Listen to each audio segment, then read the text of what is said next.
So I want to make sure that, can you see this? Can everyone see? Can everyone see? Somebody just shake your head if you can Yes. see. Okay, thank you. Okay, right. So what we are going to do today, we are going to cover basically everything we need to, because starting April 1st, we are going back to a hard start on pre-COVID Tfap intake and certification, and we are transitioning to CMS for everyone. So we want to recap basically first what has happened the last 2 years before March 20. We are right at, I think it's Thursday is a 2-year anniversary of us going to streamlined intake because of COVID. So before March of 2020, what has happened in the 2 years of the pandemic, what food bank has changed, and then how Link to Feed and CMS are gonna impact us. So before 2020, we had a common application for everyone. We were using the St. Vincent de Paul application. The application certification period was the fiscal year. It was October 1st to September 30th, and everybody had to reapply each October. The conferences, you defined your tracking and filing systems for the applications. Some of you used CMS, some used a custom database like Tomball, St. Monica, St. Jerome had a software package they bought, Excel. Some people were doing it manually, but you guys had defined the way that you did that. And then also everybody was submitting monthly reports to the food bank on paper. So that was before COVID. Now, during COVID, we went through various stages of streamlined intake and waivers for applications. We went from just having to count the number of households and individuals to having to get income information and no signatures. But all along, we were not getting complete information that we used to for reporting to the food banks. We weren't necessarily tracking unduplicated ages and race and ethnicity. As you will recall, several false alarms to convert to pre-COVID processes. About this time last year, we were telling you June 1st, you have to do this. And that was a false alarm. So unless something happens with the pandemic in the next 2 weeks, we do not expect that this is going to be a false alarm. We do expect that as of April 1st, everyone must return to pre-COVID application practices. So changes during the pandemic for the Houston Food Bank and the way that they did do business. Last July 1st, they had everyone start transitioning to Link to Feed. Agencies had to transition to Link to Feed system of tracking their applications. This also eliminated the need for the monthly reports. And this is the point in time that St. Vincent de Paul started talking to the food bank about, we don't want to do Link to Feed. We want to have one system that will meet everyone's Vincentian service needs as well as the food needs. So we got an exception and a kind of an extension of that. However, at that point, we went, supposedly, most of us went from paper monthly reports to monthly reports through SurveyMonkey. Houston Food Bank set the expectation that whenever these streamlined waivers expired, everyone was going to use electronic tracking, was going to use Link to Feed. So effectively April 1st, everybody across the Houston Food Bank network is using Link to Feed. Now, I apologize to Don Hayes right now, because one of the things that I wanted to say at the very beginning is some of what we are going to talk about, because Don is with Montgomery County Food Bank. So a lot of what we are going to talk about doesn't translate. A lot of what we're talking about right now does not translate directly to you. So I'm happy to answer questions about your situation later on. So anyway, basically everybody's being electronic. that is associated with the Houston Food Bank. So again, except for St. Vincent de Paul, we are going to be using CMS. We said we wanted it to be a system that was compatible with Link to Feed, but that would also meet other needs. One of the things that you probably, some of you that are on the Houston Food Bank mailing list probably saw yesterday or today that Mobilize Comms is now going to be an active option. Mobilize Comms, for those that are not aware of it, is an ability for the friend, the client, to scan and get the application on their phone and fill it out right then and there, be certified, and then that is their application process. We are working with the food bank, talking to the food bank about how this can work for St. Vincent de Paul. We have to make sure all of the audit requirements are met. We do have, I think, 2 pantries, St. Helen and St. Paul, that are going to possibly pilot this beginning April 1st. But most of us, we need to all be prepared to do CMS in the meantime. And Mobilize Comms will require some different kind of training and equipment, but having that in the back of your mind, that it's being piloted, and we can talk about it later on. So I think we're going to stop here for questions. Am I going too fast? Okay. Anybody have anything? There's a question. Yes. Yes, I see. Will CMS replace the monthly survey? Yes, it will. Yes, it will.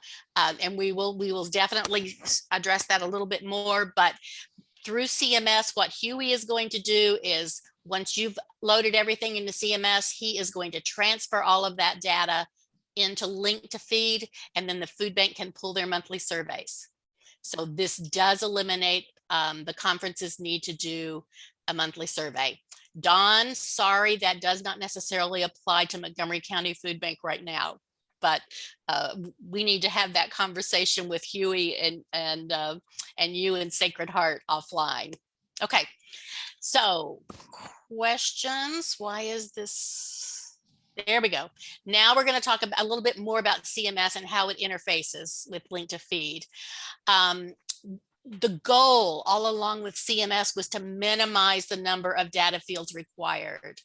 For anyone that is familiar with Link to Feed or talks to other partners, food bank partners that are using Link to Feed, there are lots of fields that are not data. It's not information that is required to have access to qualify for food. And as those partners are going through Link to Feed, you have to type something into each of those fields. You have to put undisclosed if you don't have the answer.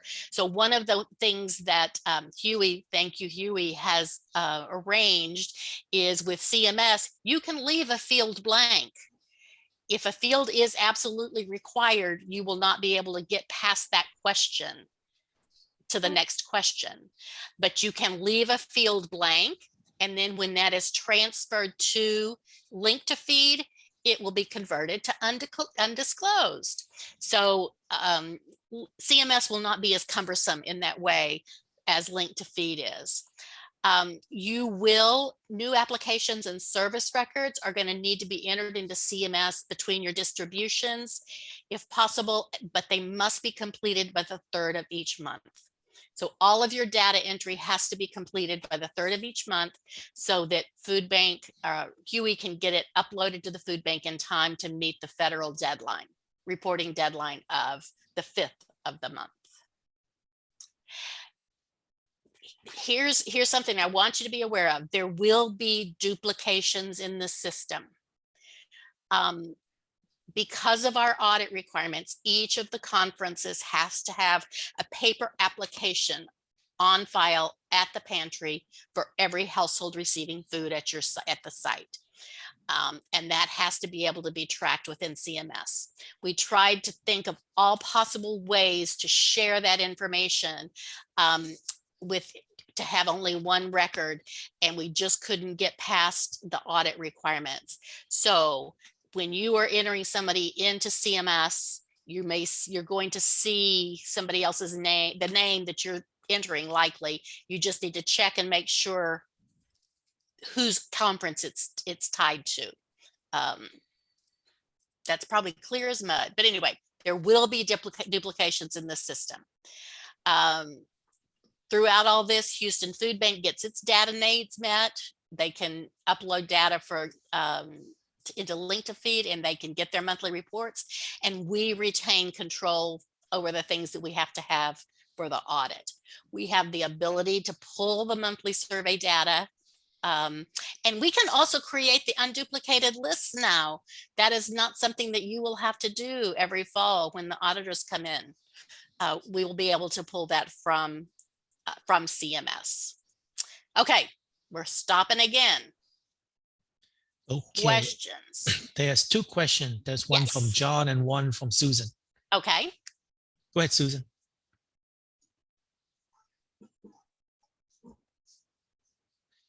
Oh, let's see. I'm sorry. I got late, and y'all had already Hey, started. Susan. Hey, the question is, okay, so does everything have to be downloaded on the phone first before you do it on the computer, or do you do it on the computer? How exactly is it? Okay, is this for CMS? Yes, ma'am. So we're still doing paper. You'll still be doing paper applications, and then you'll be entering that information into CMS. Okay, so basically making sure I got it right. Sure. So like when we have the people fill out the application and everything that they do, that we have them do, then we take it and we download it, we upload it into the computer. Then yes, you right? put the data into the computer. Yes. Okay, now installing the CMS, do I have to install it from the phone, or do I just automatically install it from install it on the computer? I think that I'm going to defer that question to Huey, and that may be one that Huey, has St. Philip Neri done their CMS training yet? Yes, I did. Maybe you didn't remember, Susan, but it's a browser based, so you just access it off the internet, the web. There's nothing for you to download. That little thing that we had, the where it showed the worksheet, the strip. I'm trying to remember. Yeah. So I will send you the link, but there's just a link that you click on that link that takes you to the page to where the tool reside. And Susan, I know, especially in the transition, people are going to have a lot of questions. And so we'll be available to help troubleshoot that. Okay. Okay. And there was another question. John have a question about, John. is January, I mean, the 3rd, is that the business or is that an absolute? Huey, this is your deadline. So the reports are due the 5th of the month. The food bank, the monthly survey reports. So if the 5th falls on a Saturday, Huey, what is your expectation? And again, this may be something we'll need to. Yeah, if it falls on a Saturday, just wait until Monday, because I'm gonna upload it on Monday. Okay. John, does that help? Not really, but I'll play it by ear and try to get it out on the 1st or 2nd day of the month. Yeah. It's a quick turnaround when it's going through 2 different clearinghouses, right? I understand. Yeah. Robin? Yes. Robin, this is Connie. I have one question. When you referenced that there will be duplicates in the system, you mean that St. Monica may have the same individual in the system as St. Rose has in the system?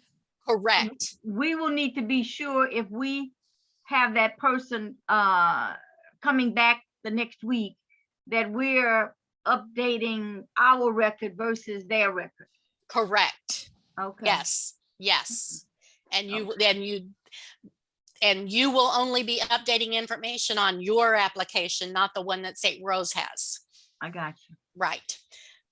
Okay. Good question. Yeah. Yes, Robin, this is Gasper. Hi, Gasper. Hi. April 30th, I believe, is a Saturday. And 3 days for us that's having about 80 new applicants. I won't say it's impossible, but I'm not going to have my volunteers working 24 hours a day to get it in.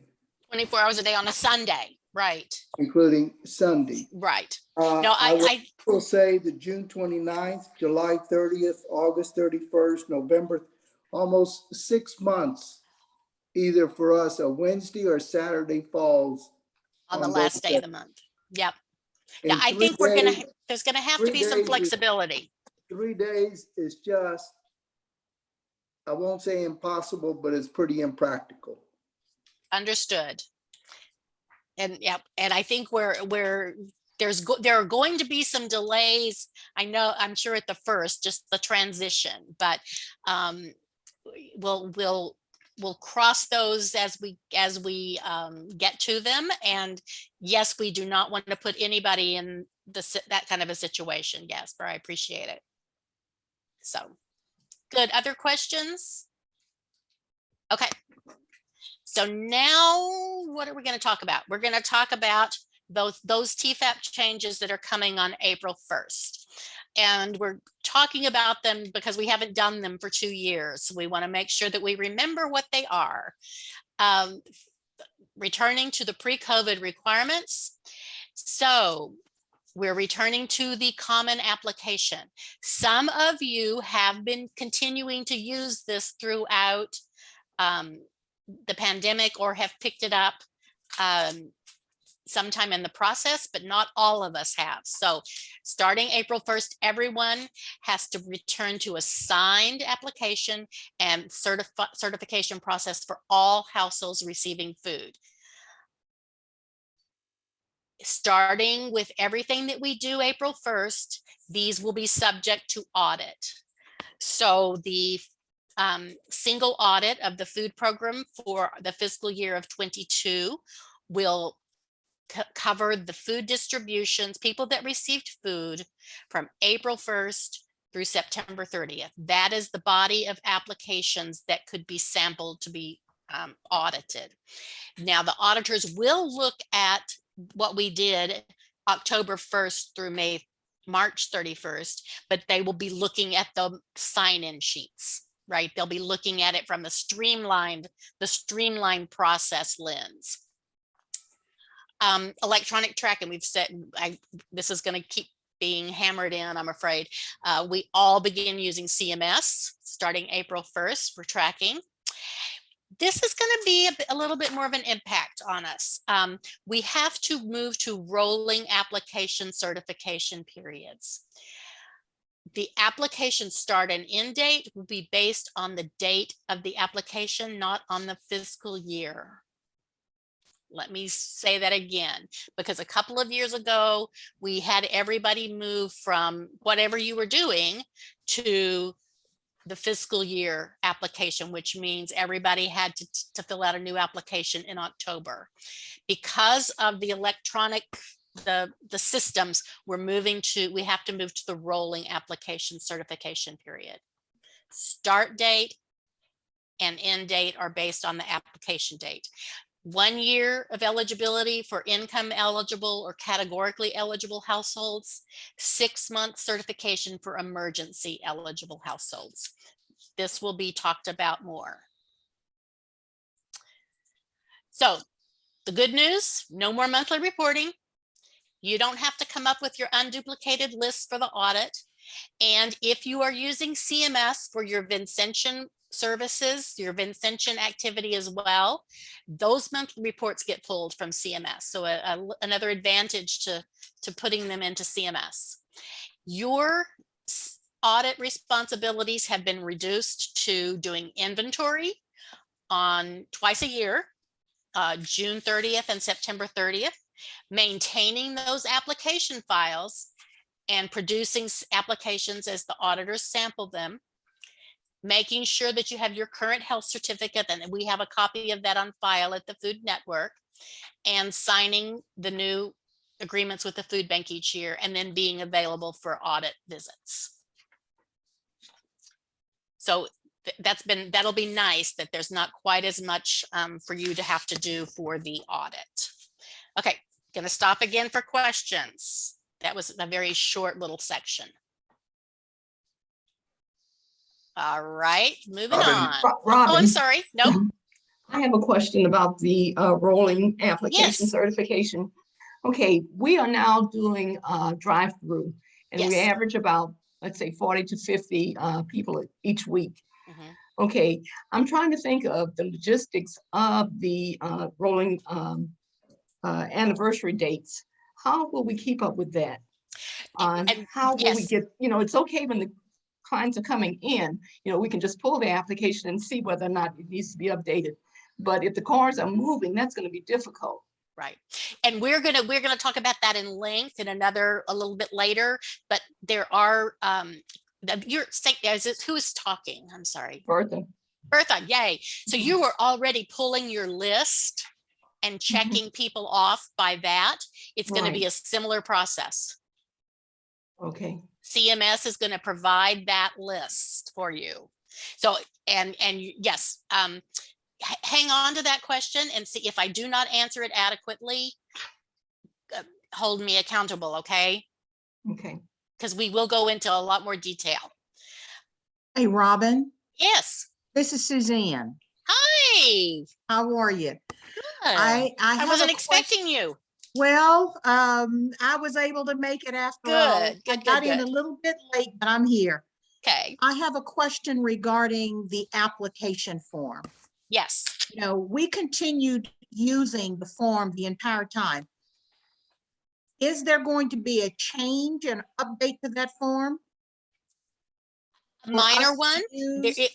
And again, we will go through the application in a moment. Yes, Okay. there will be a minor change, more in terms of the order in which the questions are asked to make it Okay. more efficient to enter it into CMS.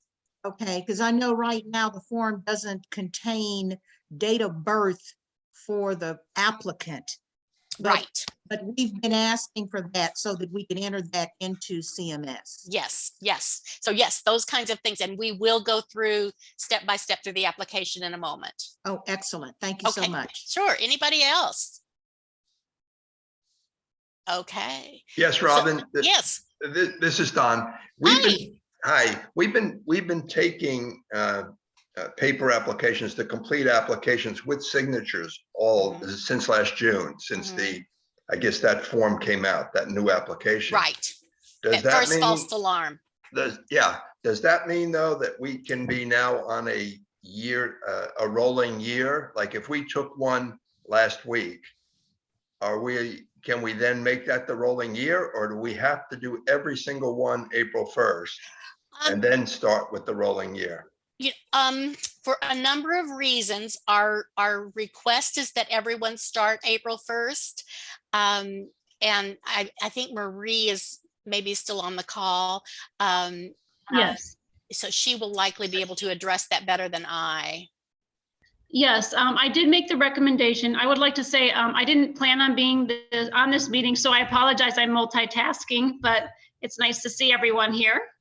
Yes, we are, and as Robin mentioned, she'll explain this a bit later, but we did make the application fit the order of CMS, and it does have everything there. So if you were to keep your current application and use CMS, which I think you're in a little bit of a different situation, but it would take more time to find what you don't have, to enter it, etc. So it just streamlined. It would be best to everyone to start April 1st. Okay. All right. So talking about intake.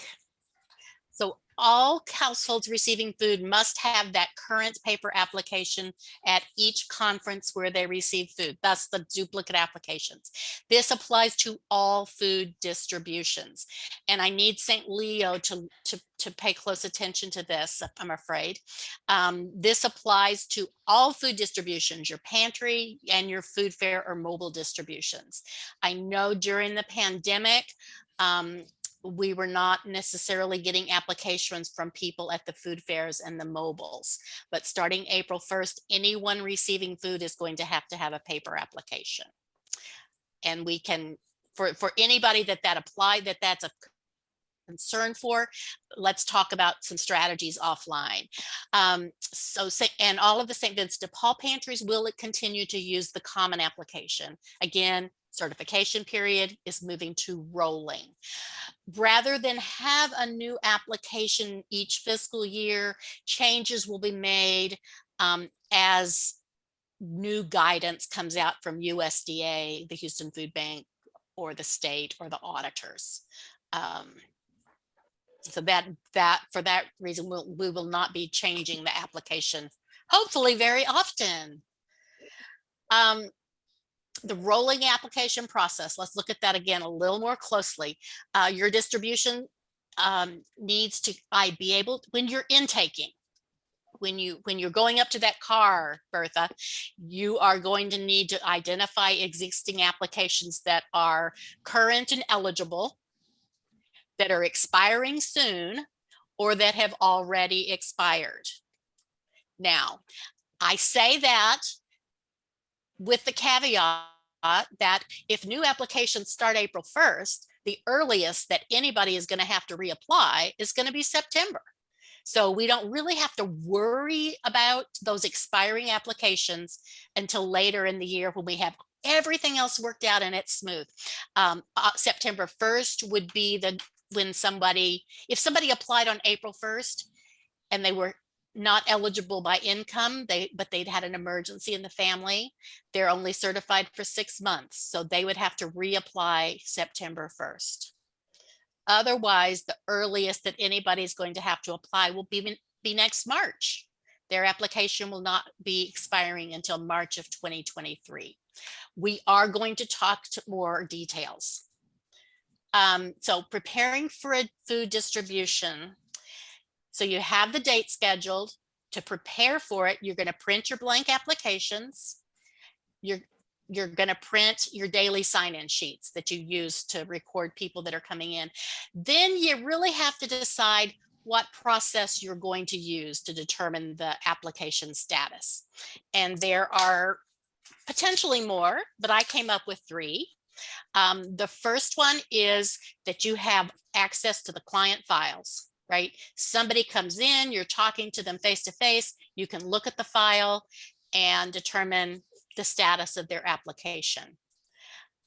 The second one is that you have live access to CMS during the distribution, whether you're sitting at a desk face to face with someone or whether you have a tablet at a car and you're able to check into CMS and find out what their status is. The third one, and probably the one that's going to be used most frequently, is that from CMS, you're going to pre-print some lists that include the status, the size, the expiration date, and all of the other fields that you've needed.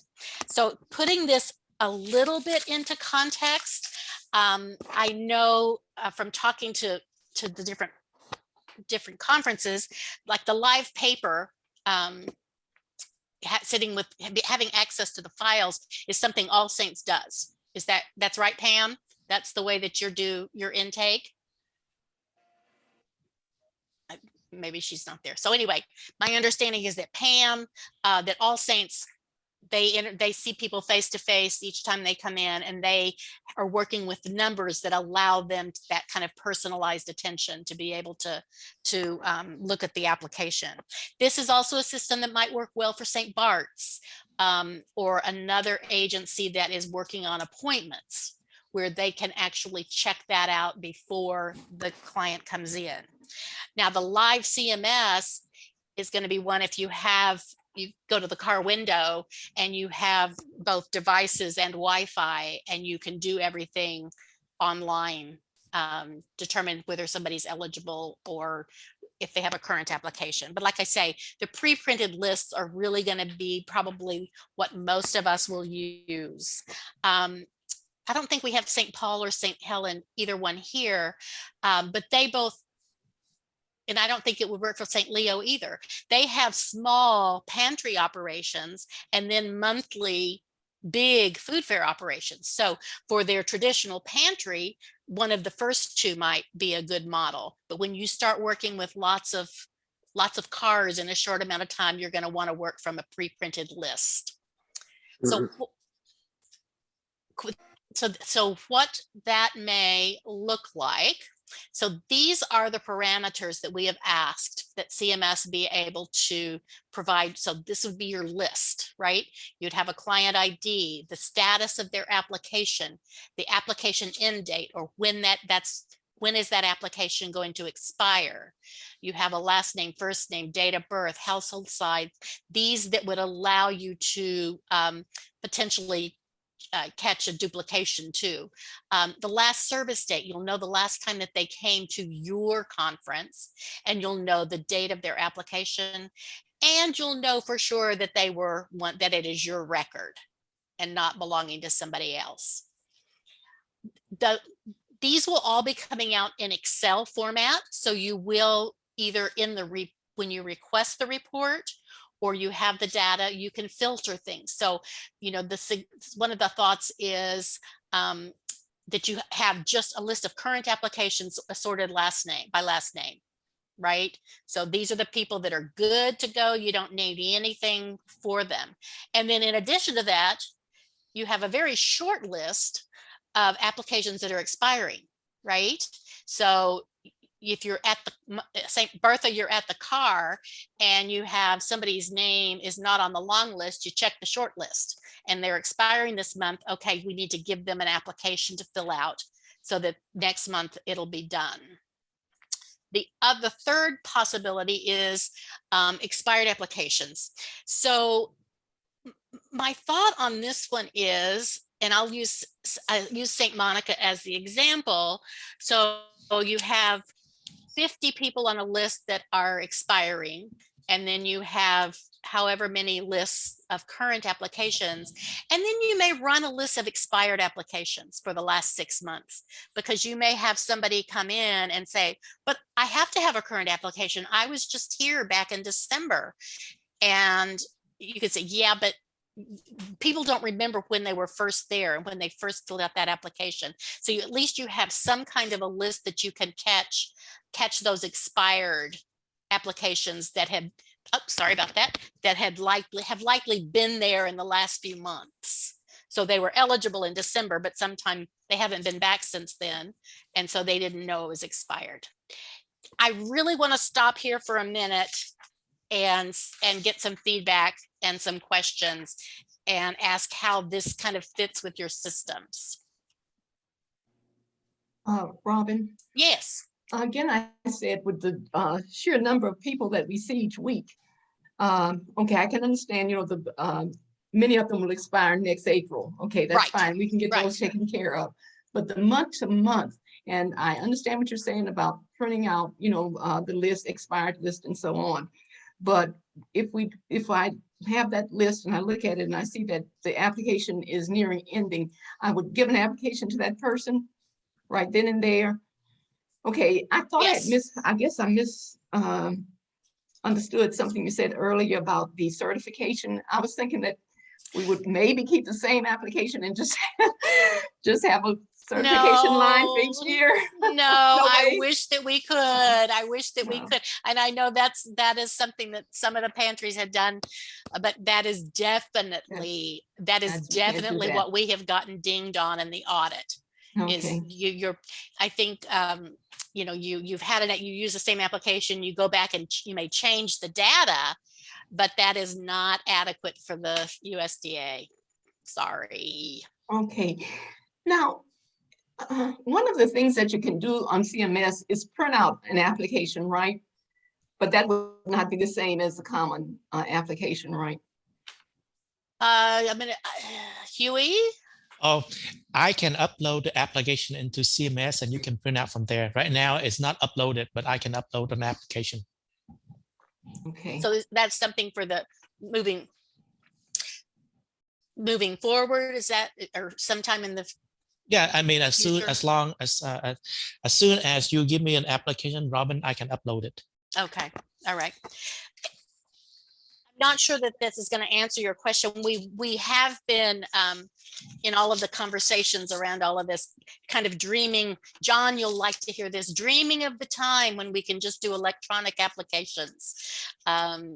So it is on our wish list to do away with paper, but I'm afraid that our compliance requirements are not there yet. And I have to ask Robin again, Yes. compliance requirements, is that the Houston Food Bank requiring us to have paper? No. Or what is the requirement? It's our single audit. It is, and Help me on the single audit. So who's requiring it? It's not the auditors.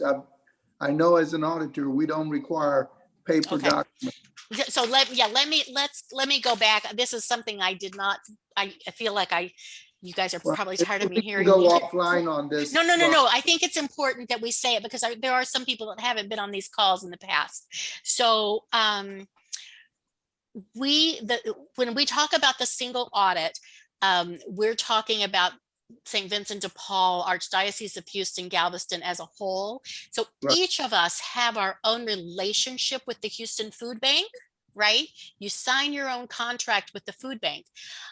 But because we are all part of St. Vincent de Paul, and because we all use the same tax ID number for that contract, the government considered us to be one entity. Right. So we are judged by the poundage, the amount of food that we distribute in the course of a year. And we far exceed the threshold where we are required to have a single audit of the food program. Right. And part of that is having to have those paper applications. Well, we have again, to document. I'm sorry. For it to be a paper document requirement, it's a government regulation that it's be in paper. And that's what we need to look, that's what we need to look for, Robin, because it's, again, generally accepted auditing standards do not require paper documents. Right. I think the issue, it's not that it's a paper document that's required, but that's the only way that we can prove we're doing things correctly, is by having that paper trail. I'm not explaining this very well. That's why I said we can take it offline. Okay. Right? Yeah. Thank you. But I want to make sure everybody understands why we have to do this and why I think St. Vincent de Paul and Target Hunger are the only Houston Food Bank partners that have to go through a single audit each year. And it's very cumbersome and very, for those of you that have been through it, invasive, right? So any questions about why we have to do that? Have you printed out this form, this intake summary that's going to come off of CMS? Have you actually printed out to know how large it is? There's a lot of columns, and I'm just wondering how that's going to fit on the paper that can be handled outside to look at. Oh, these fields? Yeah, these fields that are, have y'all printed it out? I have. So it fits on 8 by 11 paper? It's better as a legal. Now, again, these are details. We can, it's going to come out as an Excel document, and you can remove some of those fields. Right? You can sort it how you want it, and you can remove some of those fields. We are trying to pull out the ones that we think are the most important, but you may not, right off the bat, once you see that, I'm sorry, once you see that they're all St. Matthias applications, you don't have to print that. You can remove that field. If you don't care about, the client ID. I mean, I'm just kind of winging it here, but okay, that's a question I had, Robin, about the client ID. So, like, what would be the client ID for an example? So that is going to be something that CMS assigns it. I see. Okay. So Thanks. it may, if you have it, it may be a quick way to get to the record. Okay. Thank you. Yes. Clarification, please. Yes, sir. You're talking about an application that fits better on a legal paper? Is that what I heard you say? No, we're talking about a report that may fit better on a legal paper. Disregard my inquiry then. Okay, yeah. This list that you may be taking car to car may fit better on a legal size paper. Better size. Miss Robin, I have a Yes. question. So when they get the CMS issues out a client ID number, should we give the ID number to the citizen so that they'll have it in the future, or is that just for our purpose? It is really just for your purpose. This may, I'm going to say that I'm going to go down a little bit of a rabbit hole, but I don't want to go too far. One of the things that John L. does, the John L. Depot at the main Vincentian Service Center, they issue ID cards, right? And so that client number would be on the ID card. So we can certainly explore and make those kinds of tools available. We just are not really prepared to talk about them today. But the beauty of having an ID card is that, they'll usually go to the car window and they show you the ID card, and all you have to do is jot down the client number, right? And fill that in. So there are a lot of efficiencies for that.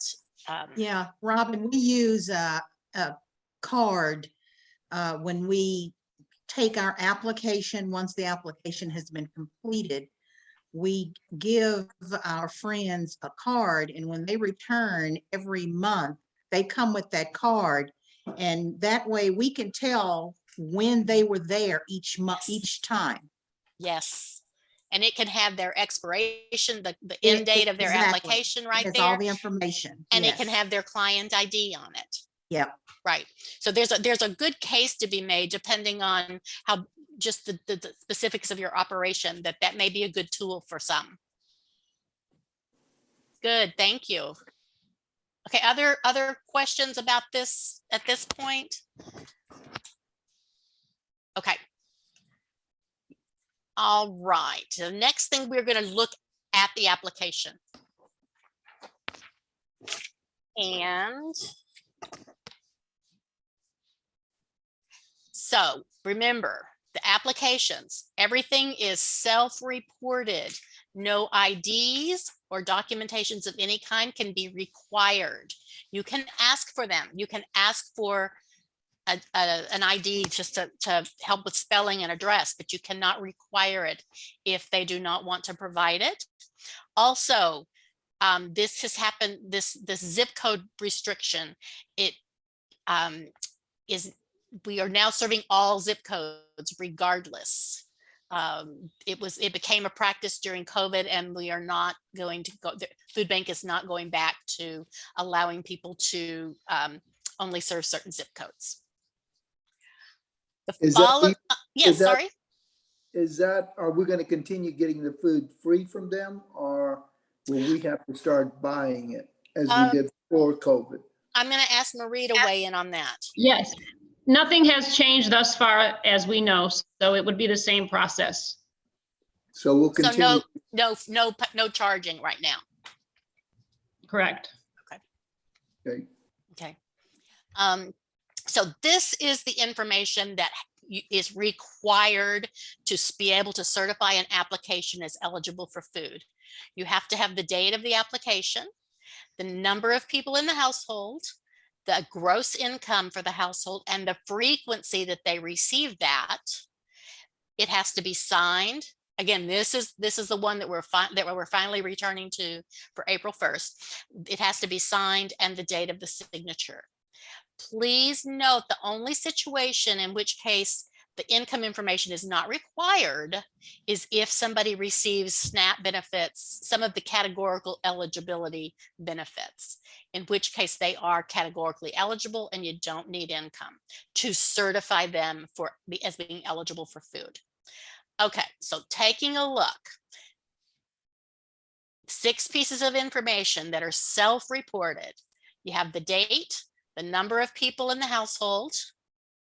In lieu of income information, they can provide assistance that they're receiving, the gross income and the frequency of the income, and then the signature and the date. So this is the new common application.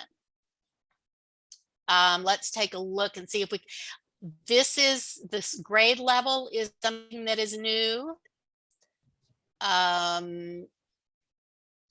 Again, it's in such a different order because of CMS. The marital status is new, isn't it? Maybe not. Date of birth, there's the date of birth. Okay. So, but if any of the ones that are not highlighted or left blank, you can still certify them for food. Right? You do not have to have that data for food. Then the next page, there is no question on this that is required for food. But I briefly want to say, we encourage people we encourage you to get as much information as you possibly can. You know, making sure people are comfortable that it's not being shared, but it helps everyone tell your story. Food Bank uses it for grants, uses it to help identify services that may be needed. St. Vincent de Paul uses this information for grant and demographics. So it just helps us tell our story to the people who are supporting us. All right. And also down here, I'm sorry, I'm going to keep moving things. All applications have to be reviewed by 2 Vincentians. We're going to talk a little bit more about the certification next here. So certification, each application has to be reviewed for eligibility and certified. It's going to be either eligible or ineligible, and by what criteria, either low income, categorical eligibility, or they are ineligible. If you have someone that is ineligible because of income, you can certify them for emergency circumstances. And those are very generous and a long list. Nobody's coming to us that doesn't need the food. There is something going on in their lives that they need assistance. So if they do not meet the low income or the CAT-L certification, we just certify them for emergency. Certification period has to be completed on the application, the start date and the end date, signatures of the Vincentian that first certifies the application, and the signature of the Vincentian conducting the second review. So let's look at this. Oh, and we are following 185% of federal guidelines, of federal poverty guidelines for eligibility. Those guidelines change July 1st of each year. So let's look at those again, look at this application again and the certification part. So here, the household is eligible based on income. I'm sorry, is ineligible. I need glasses. Based on income and not being in an emergency, or they are eligible based on income, receipt of services, or by emergency.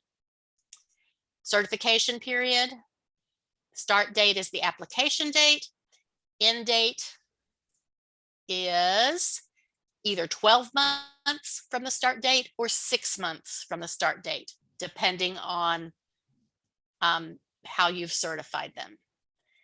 And finally, the first person initials it, the second person that reviews it initials it.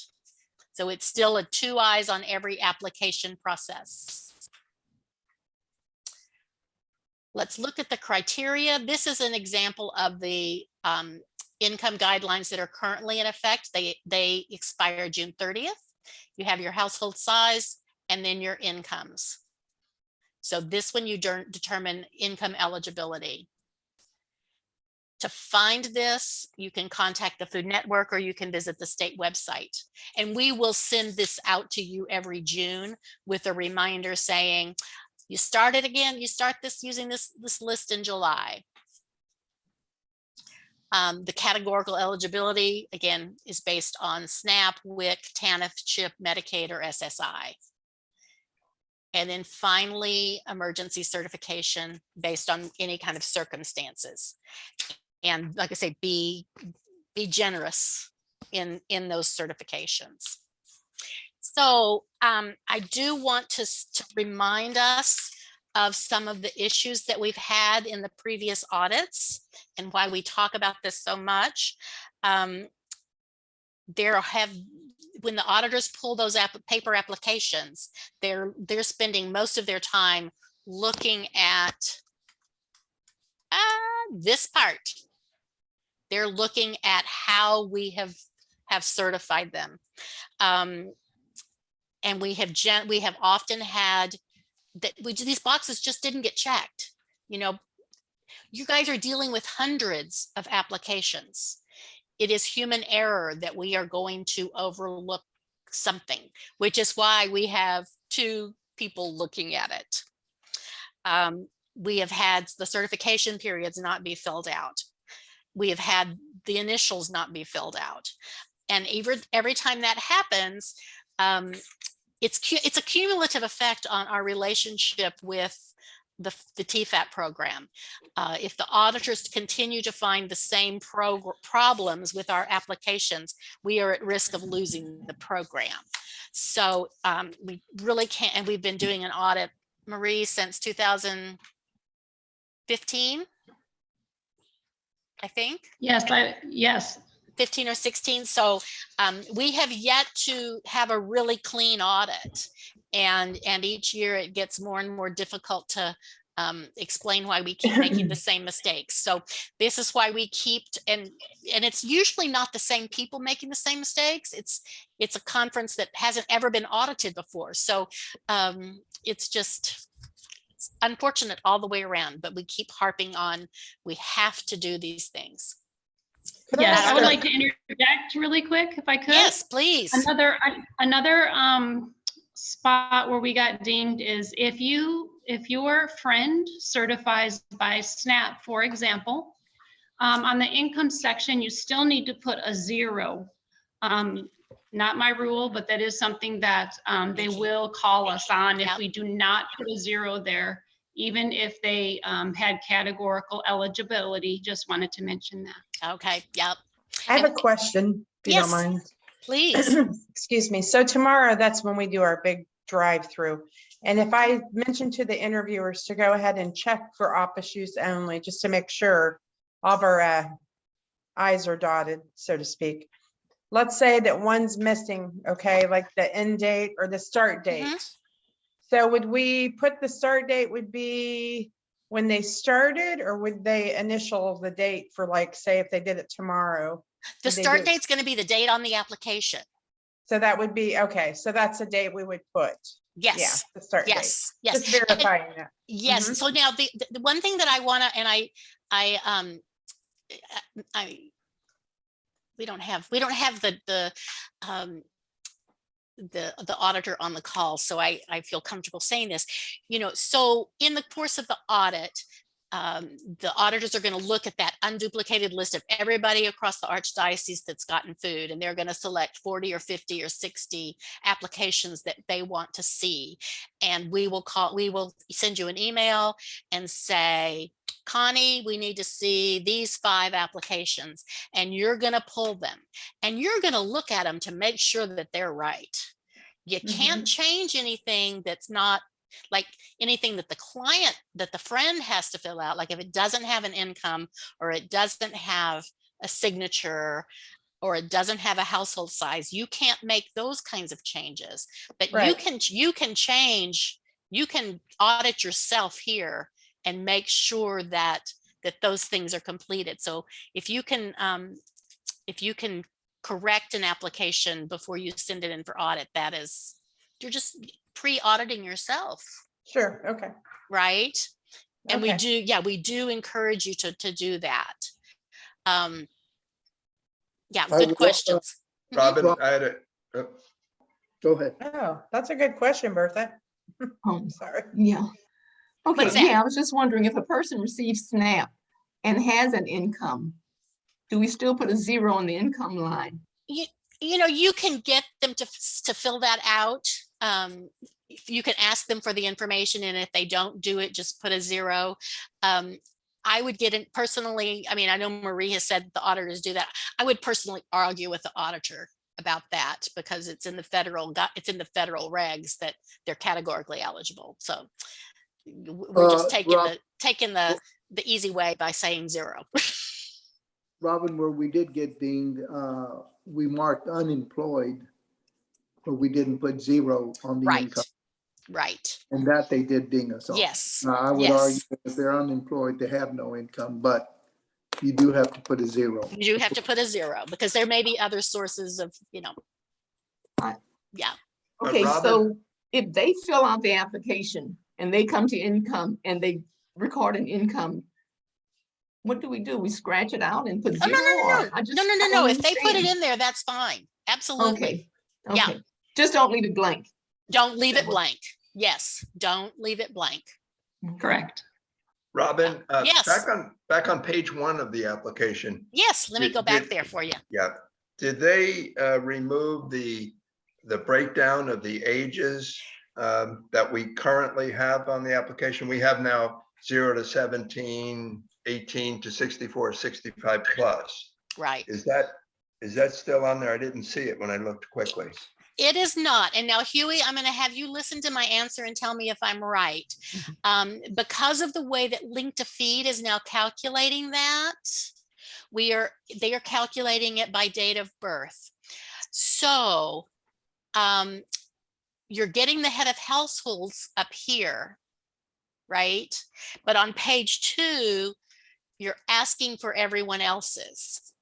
So that component of the Houston Food Bank's report is going to be drawn from this information, Robin from is the correct. birth date. Yeah. But So- you did say that was optional, did you? Yeah. not? It is optional. So It that's is- a big- okay, hold on. Let me back up a minute. It is optional for giving them food. Okay. So if they don't fill it out, you still give them food. I'm going to have Huey explain the data part. Okay. Yes. So the Link to Feed will calculate the age based on the birth date, and from that they have their own category of age group, and then they can figure if that's a child versus adult. If you don't put anything in, it's just gonna they just show as unknown. So Houston Food Bank will not have the data. That's all. Yeah. So it shouldn't. You're not gonna. It's not gonna stop you from doing anything if you don't put it in. The reason I asked that question, Robin, is again, for those that are serving 80 plus families in a day, that makes a huge difference, because we have families that have 10 kids. And yeah, that's true. Sorry, you have to do what? That takes longer than the front part of the application. Yeah, it does. Yeah. Yeah. And so and this is probably worth some discussion, and I know that some conferences actually do intake with everyone. And one of the things that Sacred Heart is doing is actually having people fill out their applications, giving out the applications in March for starting April 1st. So since I'm not sure I'm answering your question, but if you can avoid sitting with them while they fill out the application, that does not take up your time. I have a question. Sure. because I think that having the Finns fill out the application is going to, of course, help us time-wise. So are the applications in Spanish? Yes. Do we have Spanish? Okay, good. Yes.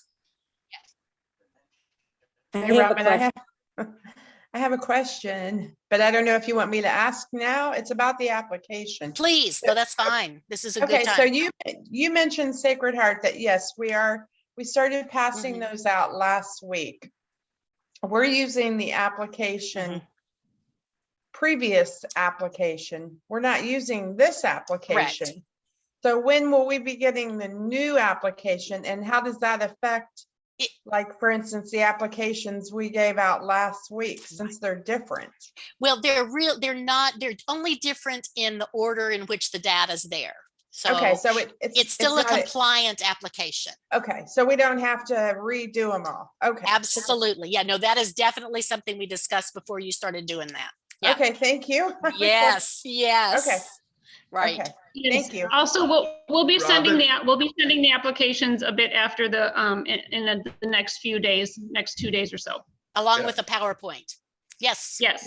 Robin, I come back to my question then. The way you just answered that question would indicate that the ones we've taken on the old application would be okay for a yearly certification.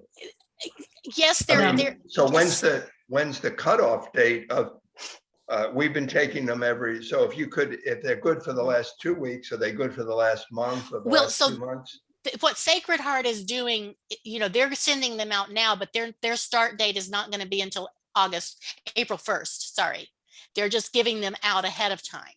Right. So the client may fill them out and say the date on it. And we've talked to Sacred Heart about this. The date says March 15th. Sacred Heart's going to go in there and change that date to April 1st.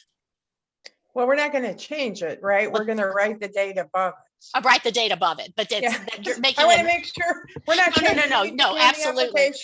but it's going to be clear on that application that it is for the certification year starting April 1st. Now, Dawn, I think that and we may need to again do this a little bit offline, and you're in a different situation with Montgomery County, so there may be some other things. When we were talking with others about using applications that had been filled out, basically you're starting your anniversary year prior to April 1st. You'd be using a December application and you get a new one next December.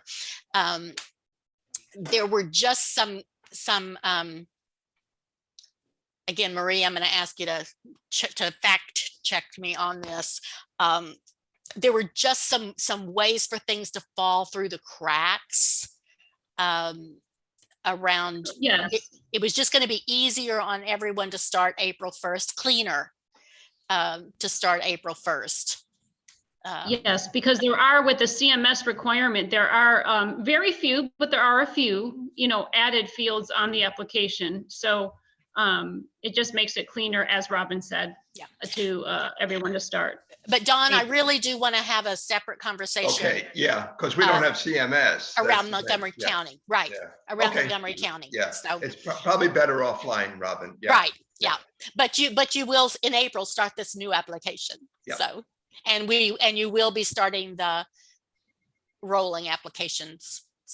And we'll, like I say, we'll do this offline. So, okay, good. But like everybody else, though, we're not going to be different than everybody else in the fact that even though they're rolling applications, the bulk of them are going to be April to April, just simply because we're starting it in April and requiring everybody new to fill out an application.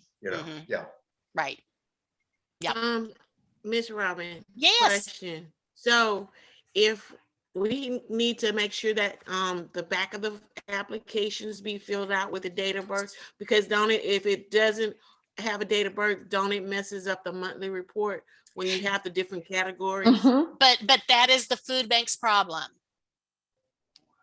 Okay. Right? You're not going to be doing that monthly report anymore. The food bank's going to pull it out of your data. Okay. And so my guess is that they have some No, they don't. statistician I mean, so if they don't put the date of birth, if they at least put the age of the person, would that be more of a help than to have nothing at all? Yep. Okay. Huey? I think if you put in the age, CMS might be able to calculate the year. Yeah. Okay. That's yeah. We'll see how CMS handles Yes, that. it does. Okay, good. Yeah, the old application said either or. I know that's the Right. old application, Right. but yeah. Right, One- because one we of- were yeah. calculating ourselves. Yeah. One of the reasons why they're pushing for date of birth is because they are using the date of birth for checking duplicate. So they're looking at first name, last name, date of birth, and for address for duplicate. For the head of household. It doesn't matter. Yeah. And we are not worried about duplicates within our system. So, and these are all details that Huey has negotiated with the food bank. So I trust they're going to be happy. Robin, I have one quick question. Sure. Connie. On the front of the application, there are 6 highlighted areas, and I thought you said those were required. But then at the end of that, I thought I heard you say something about they didn't have to be completed, or if they weren't completed. No, that's the highlighted areas are what you do not have enough information to determine if somebody is eligible to receive food if you do not have this information. Okay. So that tells the auditors if there are empty fields there that you really weren't able to determine if somebody was eligible for food. So were you saying that some of the other information was not required? I thought I heard you say something wasn't required. Correct. Okay. If they haven't answered, if they said their name is Mickey Mouse, or they've left some of this blank, you cannot deny giving them food. Okay, I got it. Yeah. Okay. Robin. Yes. I have a question about 2 families in one household. Yes. I ran into that today when I was trying to enter the assistance for one person. What popped up was saying that she was listed as a household member for another person. And it gave me the choice of changing the head of the household or something else. I can't remember what the other thing was. So what do I do? Okay, good. Now, good question. So was she filling out a separate application? Yes. Okay. With the exact same address. Yes. Zip code and everything else. Yes. So actually, let's move ahead because I'm going to come back to that question. These are the new guidelines starting January 1st, 2022. We will be sending these to you in June. Okay. All right. There we go. Multiple households. Okay. All households must be served regardless of zip code. Households may receive food from multiple pantries. There is no way that one pantry can meet somebody's need for the month. Conference pantries must allow households to receive food a minimum of once a month. And I know there are pantries that allow it more often, and that is just fine as long as that policy is applied consistently, that you're not letting just some people get food more than once a month. If there are multiple households residing at the same address, each household is eligible to apply for and receive food separately from the others. So that person shouldn't be listed as a member of that other household. They would have a separate application. Okay. And this just, again, I'm going to get wonky. This is the way food stamps works too, right? If you have roommates who can each have their own food stamp account as long as they're not sharing food. So the government recognizes that there are multiple households living at the same address. Bertha, I want to add. So in CMS, each person will get a unique client ID, and each household will get a unique household ID. So you make sure that they have 2 different household ID.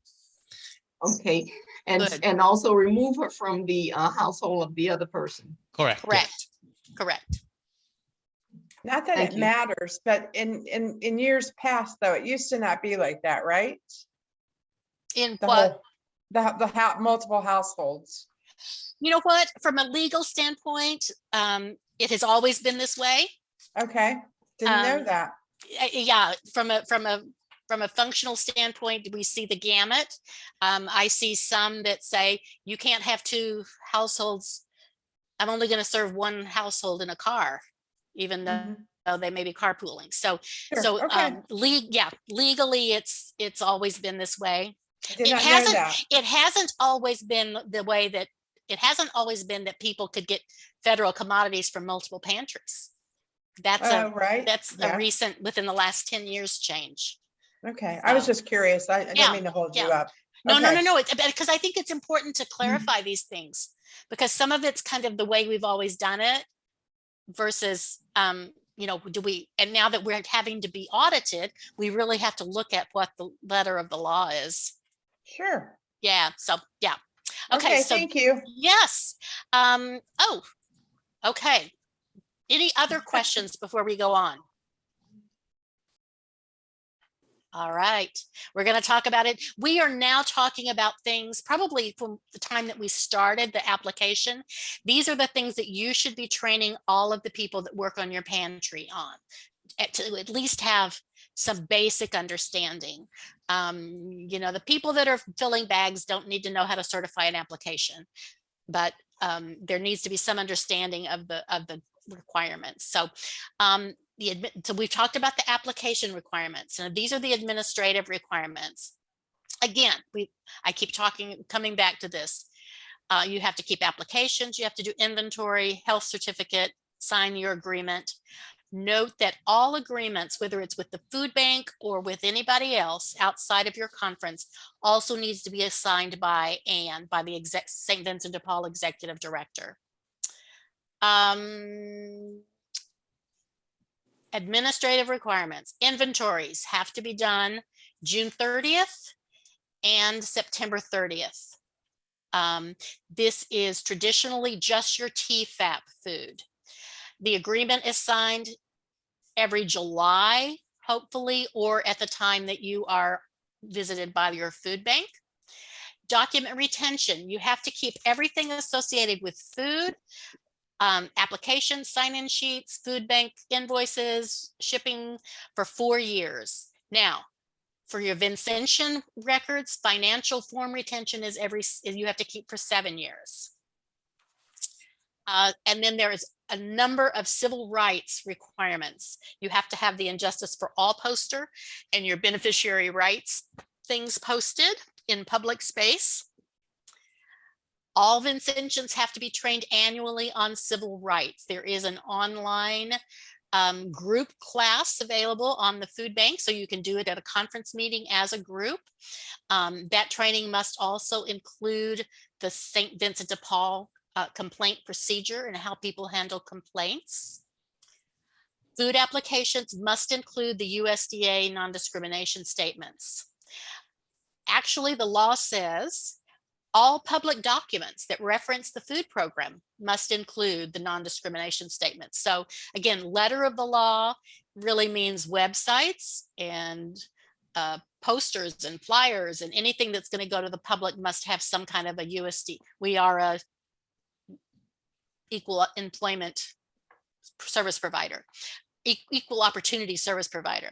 And finally, everybody should be trained prior to working on the pantry to what those compliance requirements, that the impact that their job, what they are. Okay, we're going to look at inventory. Everybody has to do inventory.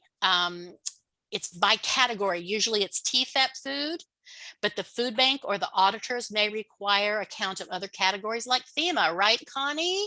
We had this, our auditors visited St. Monica, right, in November, and they said, well, I see you have FEMA food. Why isn't it on the inventory? It's like, well, we've never been asked to do that. This is an audit of the Tfap program. So evidently the auditors can ask for, they should let us know what they want us to inventory. No, Robin. Yes. We do need to have an offline discussion about inventory, because now that the food bank has given us the food and has been giving us the food, we may need to discuss that because it may affect our own financial statements. Okay. So. Okay. Is that Dawn? Please follow up with me. Yeah. Is that Dawn? This is Gasper. Oh, Gasper. Thank you. Okay. Yeah. Let me make a note here. Make a note to follow up because that may become a different issue. Now Okay. Good to, okay. Thank you. Okay. We do June 30th and September 30th. It doesn't have to be on those days, but it does have to be after your distribution, your last distribution of that month. You will send your inventory forms to the Food Network. The June 30th inventory is for the food bank's year end. And so we will keep a copy on our files as well, and then send yours to the food bank. And September 30th is for the St. Vincent de Paul year end. And the reason that they require us to do that because Tfap, the audits require reconciling. They want to know how much food is actually going out to households. So they reconcile the amount that was received by the pantry with the amount that's left on the shelves to determine that amount, what amount was actually went into people's homes that year. Here is the slide. This is the inventory form that you use for the food bank's report. It is generally, again, we will confirm this year since we had this revelation that we might have to be counting other things. We will confirm with you when each June and each September what needs to be counted. This is something that is prepared by all food bank partner agencies. And you will submit that to the Food Network and we will forward it to the food banks. And our auditors will ask to look at it as well. This is the form used for September's inventory. This is the St. Vincent de Paul's. It's prepared by the conferences. It does have detail on the case, the item number, the case weight, the pack size, because the auditors have to come up with a cash value of the food that's on the shelves at the end of the year. This information is available on your Houston Food Bank shipping lists. The other option, and this is it, this is submitted by October 5th of each year. To simplify the inventory process, we have used these. Some of you have used these in the past. And what we recommend is like a month to 6 weeks, depending on how frequently you turn over your inventory in the pantry, that about a month to 6 weeks before inventory, you start using these labels. So these are just shipping size label templates, and slap that on all of the Tfap cases that are in your pantry. And then keep your food bank shipping labels or your shipping papers, descriptions, all of those things handy to come up with the case amounts and details, or you can do that at the time that you're putting these labels on. You can put the case count and the shipping number or the item number on it. So here's the templates that will be available, that are available to you for those kind of little tools. Okay, partner agreements is signed every year. We're trying to do them all in July. Have you signed those? Then Anne signs them, and Brian Green signs them. So this year we filled out 2 different ones: the regular partner agreement, and we filled out a hub and spoke addendum. This seems to change from year to year, what we fill out. And I think that Montgomery County fills out something completely different, as does Galveston County. But this is what Food Bank does. Houston Food Bank does. Again, I keep saying this. All agreements between a conference and an outside entity must be signed by Ann Shorno as well as the conference. And I use the example, Sacred Heart, you're going to have to help me out here. You just did some kind of a agreement with a salvage food where you got we're getting donations. and you had to sign a contract, right? Correct. Yes. And so Anne had to sign that as well. And we also did some adjustments on it because there were some things that you didn't like and we didn't like. So, correct. So just keep that in mind as you are signing things with outside entities. This is the document retention. Retain all food records, including applications and signing sheets for 4 years. Again, financial records are for 7. This is a document that you will have. This is the shred schedule. So in next January, and we're having to change this because we're moving to the rolling application dates, right?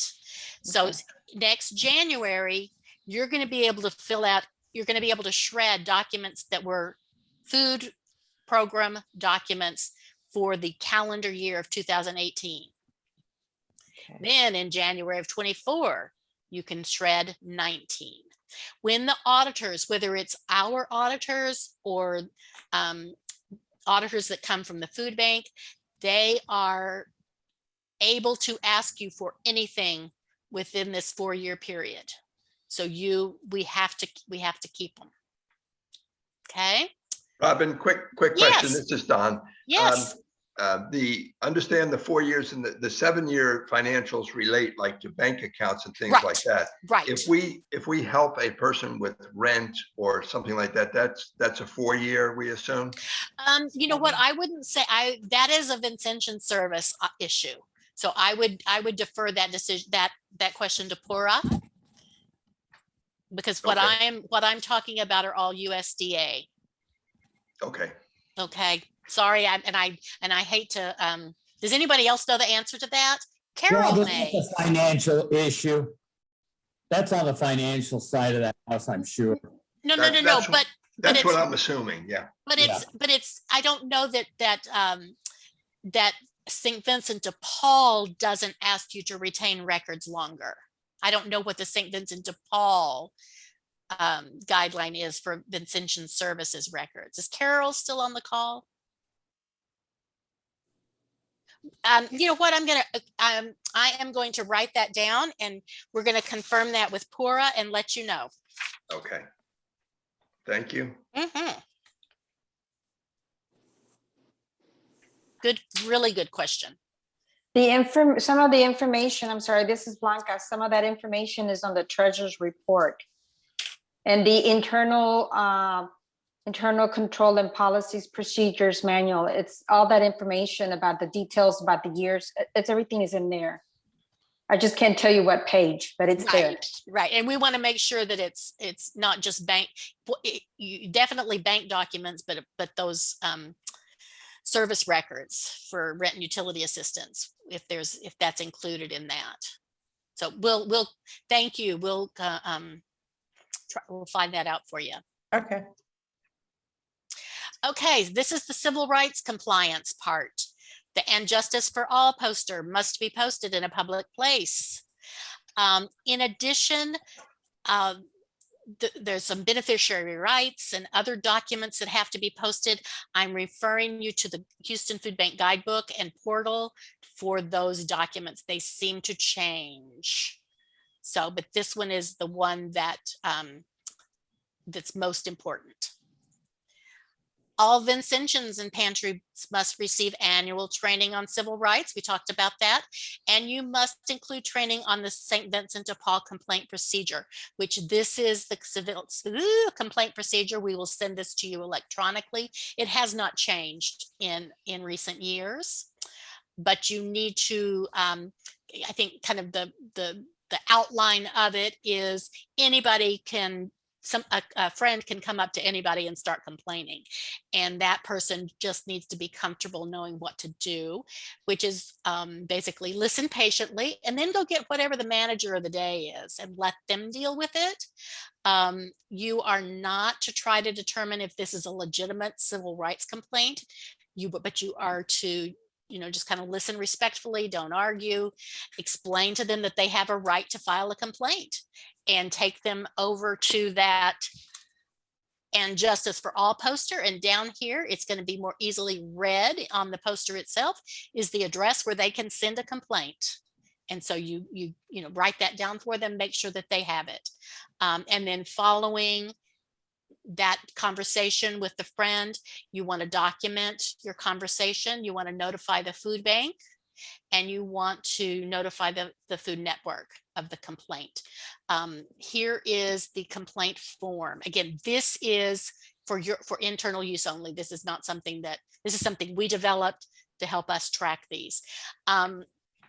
From personal experience, in the years that I've done this, it happens more often than not. It has nothing to do with a civil rights issue. It's you're banning somebody from the pantry from being abusive, or there are other reasons that you can be not wanting to serve someone, or wanting to serve someone in a different way. But that is not for us to decide. It's for them to have the right to file the complaint. Okay, and then we talked about the non-discrimination statement. This is a really long one that is on the application. Again, go to the guidebook and the portal for non-discrimination statements. There are long ones, there are short ones. Actually, this is probably the short one. In accordance with federal law, this institution is prohibited from discriminating on the basis of blah, blah, blah, blah, blah. So, you can easily put a short statement on things that you're making in public documents. Okay, finally, everybody has to be trained and oriented to the compliance requirements that impact their job in the pantry. And the orientation should take place before they work in the pantry. This recording can be a resource for that. St. Matthias came up with a wonderful kind of quick list. Well, they listened to me for 2 hours and then came up with a 1-pager. So we will make that available to everyone. It's a very good training tool. And the network can also help in whatever ways you need to train your volunteers. That is it. So now I'm gonna leave this up for a minute while we do some questions, and then I want to see everybody's faces again. This is how to get in touch with Marie and with Huey. If you have any questions on anything, they know everything, or they know where to find it. So now we'll just open it up for everybody to have any other questions that you have. Can I push this? Can I put this down and see people's faces? Yay, some are still awake. Thank you for your patience. I know this is not exciting stuff, and a lot of you have heard it many times before.